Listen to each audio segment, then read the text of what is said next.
வணக்கம் நண்பர்களே. இந்த சளி இருமல் சீசனில் நிறைய பேர் கேட்கக்கூடிய கேள்வி, தொடர்ந்து இருமல் இருந்துகிட்டே இருக்குது, பெரியவங்களுக்கோ இல்லை குழந்தைங்களுக்கோ தொடர்ந்து இருமல் இருந்துகிட்டே இருக்குது, மாதக்கணக்கில் இருமல் இருக்குது அப்படின்னு சொல்கிறாங்க. இந்த தொடர் இருமலுக்கு காரணங்கள் என்ன, நம்ம என்ன பண்ணணும் பண்ணக்கூடாது, அதை பற்றி நம்ம இந்த காணொளியில் விரிவாக பார்க்கலாம்.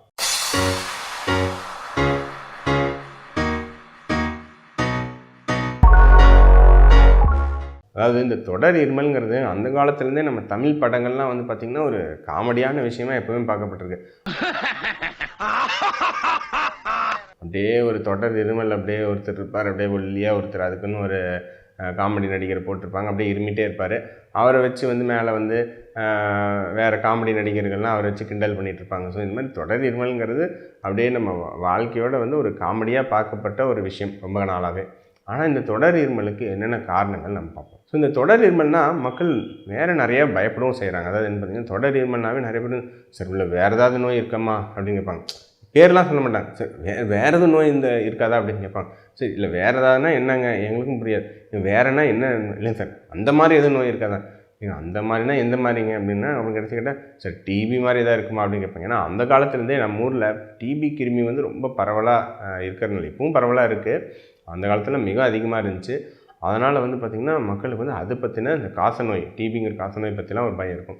ஸோ தொடர் இருமல்னாவே இந்த மாதிரி காசநோய், டிபி இந்த மாதிரி தானா, அல்லது வேறு என்ன காரணங்கள் இருக்குது, ஸோ அது நம்ம தெரிஞ்சுக்கணும். ஸோ முதல்ல 2 விஷயம் நம்ம தெரிஞ்சுக்கணும். தொடர் இருமல் ஒருத்தருக்கு இருந்தாலே அது குழந்தைகளாகட்டும் பெரியவங்களாகட்டும் நம்ம 2 வகையாக பிரிப்போங்க. அதாவது என்ன அப்படின்னு பார்த்திங்கன்னா, காய்ச்சலோட தொடர் இருமல் இருக்கா அல்லது காய்ச்சல் இல்லாமல் தொடர் இருமல் இருக்கா, இதுதான் ஒரு சிம்பிள் எளிதான ஒரு கேள்வி. சரிங்களா?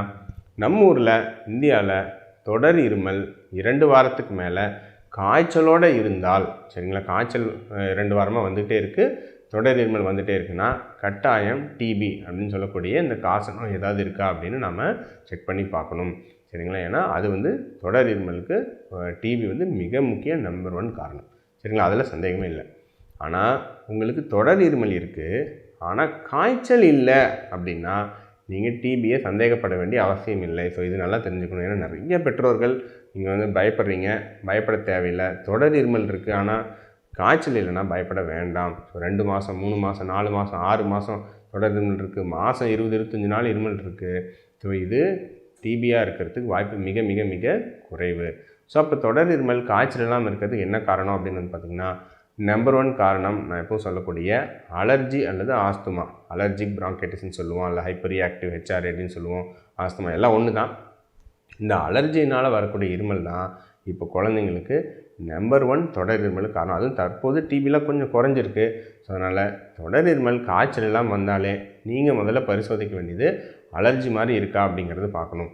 ஸோ அலர்ஜி அது குழந்தைங்களுக்கு மட்டும் இல்லைங்க, பெரியவங்களுக்கும் தான் இதே கைட்லைன்ஸ் அப்ளிகபிள் ஆகும். இப்போ பெரியவங்களுக்கும் காய்ச்சல் இல்லாமல் தொடர் இருமல் இருக்குது அப்படின்னா நம்ம கட்டாயம் அலர்ஜி அல்லது ஆஸ்துமா இருக்கிறதுக்கு தான் வாய்ப்பு அதிகம். பெரியவங்களுக்கு வேறு இன்னொரு விதமான நோய் இருக்குது, சிஓபிடி அப்படின்னு சொல்லுவோம், வயதானவங்களுக்கு வரும். சரிங்களா? புகைப்பிடிச்சவங்க அல்லது வயதானவங்களுக்கு வரலாம். ஸோ அந்த நோயும் பார்த்திங்கன்னா இதே மாதிரி தொடர் இருமல் இருக்கும். ஸோ காய்ச்சலோடவா காய்ச்சல் இல்லாமையா அப்படிங்கிறத வகைப்படுத்தி பார்க்குறது முக்கியம். ஸோ இந்த அலர்ஜி மாதிரி இருந்தால் அதை ரொம்ப எளிதாக ஓரல் மெடிசன்ஸ் அல்லது இன்ஹேலர்னு சொல்லுவோம், நான் ஏற்கனவே எக்ஸ்பிளைன் பண்ணியிருக்கேன். சரிங்களா? அந்த பஃப் மாதிரி அல்லது இது மாதிரிலாம் இருக்கும், டேப்லெட் மாதிரி, உரியர் மாதிரி, அந்த மாதிரியான மருந்துகள்லாம் கரெக்டாக மருத்துவர் பரிசோதித்து எடுத்துக்கிட்டால் இந்த தொடர் இருமல்லேருந்து ரொம்ப எளிதான ஒரு விடுதலை கிடைக்கும். இதே தொடர் இருமல் காய்ச்சலும் இல்லை ஆனால் தொடர் இருமல் சளியோடு வந்துகிட்டே இருக்குது, சளி அப்படியே காரி காரி துப்பிகிட்டே இருக்காங்கன்னா அப்போ ரேராக வேறு விதமான நோய்கள் இருக்கா அப்படின்னு பார்க்கணும். உதாரணத்துக்கு பார்த்திங்கன்னா பெரியவங்களுக்கு அவங்களாம் அந்த பிராங்கிக்டேசிஸ் சொல்லுவோம், நுரையீரலில் இருக்கக்கூடிய திசுக்களே எல்லாம் கொஞ்சம் டேமேஜ் ஆகி அழிஞ்சு அப்படியே சளி வந்துகிட்டே இருக்கும். காய்ச்சல்லாம் பெருசாக இருக்காது ஆனால் அப்படியே சளி வந்துகிட்டே இருக்கும். அந்த மாதிரி இருந்தாலும் கட்டாயம் அது உடனடியாக நம்ம பொது மருத்துவர் அல்லது நுரையீரல் மருத்துவரை பார்த்து சந்தித்து தக்க ஆலோசனை அந்த பரிசோதனைகள் நம்ம எடுத்துக்கணும். இதெல்லாம் தாண்டி இப்போ இந்த சீசனில் நிறைய பேர்த்துக்கு தொடர் இருமல் வரத்துக்கு ஒரு முக்கியமான காரணம், 15 நாள் 20 நாள் தொடர் இருமல் வரத்துக்கு முக்கியமான காரணம் என்ன அப்படின்னு பார்த்திங்கன்னா போஸ்ட் வைரல் காஃப் அப்படின்னு சொல்லுவோம். சரிங்களா? இது ரொம்ப common, post viral reactive cough. சரிங்களா? ஏன் அப்படின்னு பார்த்திங்கன்னா இப்போ வரக்கூடிய நார்மல் வைரஸ்லாம் இருக்குது இல்லைங்களா, வைரஸ் சளிப்புலாம் பிடிக்குது இல்லைங்களா, ஒரு வாட்டி அந்த வைரஸ் போச்சுன்னா 2லேருந்து 3 வாரத்துக்கு தொடர் இருமல் இருக்குது. ஸோ அதனால் தொடர் இருமனாவே ஏதோ பெரிய வியாதின்னு அவசியம் கிடையாது. சரிங்களா? வெறும் 2-3 வாரம் இப்போ நார்மலாக உங்களுக்கு சளி மூக்கில் ஒழுது, ஒரு காய்ச்சல் ஒரு தொண்டை வலி அதெல்லாம் வந்து ஒரு சளி இருமல் வந்துட்டு போச்சுன்னு வச்சுங்க.